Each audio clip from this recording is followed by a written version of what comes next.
మనకి రేపు ప్లాంటేషన్ ఉంది వెజిటేబుల్స్ది. ఆల్మోస్ట్ అన్నీ మనము నర్సరీ నుంచి సీడ్లింగ్స్ ప్రొక్యూర్ చేసుకున్నాము. కానీ కాకర నారు అట్ ద సేమ్ టైం చిక్కుడు నారు కూడా దొరకలేదు. సో మేము గింజలు తెచ్చి ఓవర్ నైట్ సోక్ చేస్తున్నాం అనమాట.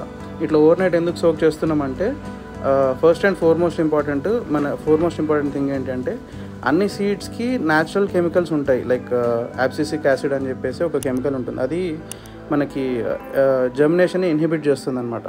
సో ఈ వాటర్లో సోక్ చేయడం వల్ల ఏమంటారు యాబ్సిసిక్ యాసిడ్ అనేది ఫ్లష్ అవుట్ అయిపోతుంది.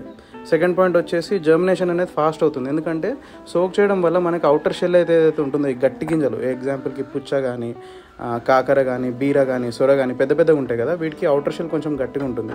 ఇది సాఫ్టెన్ అయిపోతుంది మనము ఒక 8 hours సోక్ చేయడం వల్ల. ఇంకొకటి వచ్చేసి బెటర్ వాటర్ అబ్జార్ప్షన్ వల్ల మనకు వచ్చే అడ్వాంటేజ్ ఏంటి అంటే మనకి ఏ సీడ్లో అయినా మెటబాలిజం ఇంక్రీజ్ అవ్వడానికి కానీ ఇనిషియేట్ అవ్వడానికి వాటర్ అవసరం అనమాట. సో ఓవర్ నైట్ సోక్ చేయడం వల్ల ఎంజైమ్స్ అనేవి యాక్టివేట్ అయ్యి మెటబాలిజం అనేది ఇనిషియేట్ అవుతుంది.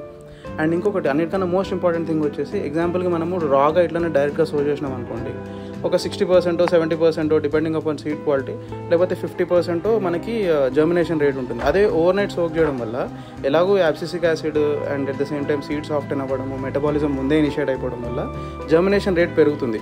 అంటే 100కి 90% జర్మినేషన్ రేట్ వచ్చింది మాకు లాస్ట్ టైం ప్లాంటేషన్ చేసినప్పుడు. ఇప్పుడు మేము ఈ అంకుర్ అనే వెరైటీలో 250 grams వాడు చెప్తాడనమాట 600 seeds ఉంటాయని చెప్తాడు. దాంట్లో మాకు లాస్ట్ టైం ఆల్మోస్ట్ 550 plants వరకు వచ్చినాయి చిక్కుడుకాయలు. సో జర్మినేషన్ రేట్ అనేది పెరుగుతుంది. సో ఇన్ దిస్ కేస్ మనము ఇట్లా ఓవర్ నైట్ సోక్ చేసుకోవడం అనేది చాలా important aspect. And one more cautious thing ఏంటి అంటే మనము 8 నుంచి 12 hours వరకు సోక్ చేస్తే సరిపోతుంది. ఎక్కువ సోక్ చేసినా కూడా అది ఇబ్బందికరం అవుతుంది అన్నమాట. Thank you.